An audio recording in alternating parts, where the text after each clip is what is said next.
大伙儿都听说过吧？说这猫啊，能看见人看不见的东西，是走在阴阳两界的使者。平时瞅着它懒洋洋晒太阳，你可能觉得这就是个毛茸茸的活摆设，但你有没有想过，当它突然对着空无一人的地方弓起后背，炸着毛发出嘶吼的时候，它的小脑袋里究竟是看到了什么？今天这个故事就得从一只猫说起。这事儿发生在2015年的浙江绍兴，有一对刚毕业的小情侣，女孩叫杜小月，男朋友叫陈宇杰，俩人在一个叫朝阳小区的地方租了个房子。除了他俩，家里还有个新成员，一只叫球球的长毛猫。这球球啊，特别粘人，每天小两口下班，他都准时守在门口等着。大概是他们搬进去的第7天晚上吧，陈宇杰公司加班还没回来，杜小月就跟球球一块窝在沙发上看电视。正看到最精彩的地方，身边的球球噌的一下就跳了起来，跟疯了似的，冲着大门口就开始嘶吼。那动静可把杜小月吓得心里一哆嗦。起初她还以为是男朋友陈宇杰回来了，可立马就感觉不对劲儿。球球的叫声那叫一个凶，浑身的毛都根竖起，那架势就好像感觉到了什么特别可怕的东西。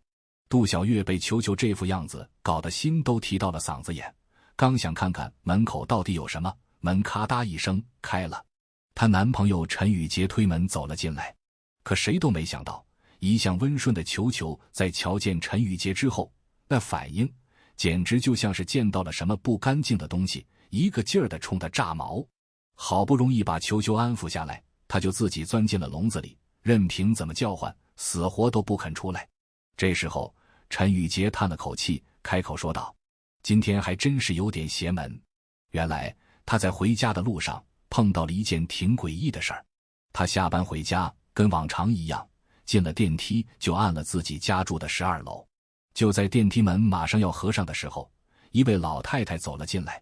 陈宇杰注意到这老太太进来后并没按楼层按钮，他心里琢磨着，可能是人家住的楼层更高，等自己下去之后才会按吧。他也没多想，没一会儿电梯门就开了。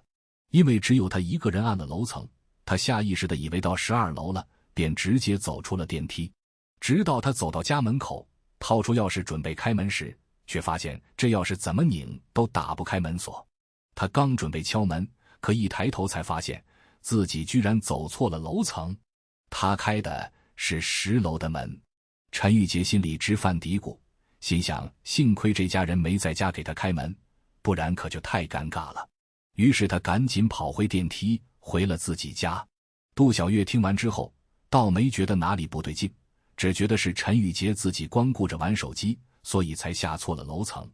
可陈玉杰却坚持认为，刚才球球的异常行为跟电梯里那个老太太肯定有关系，因为他听说过猫能感应到人类看不见的那些脏东西。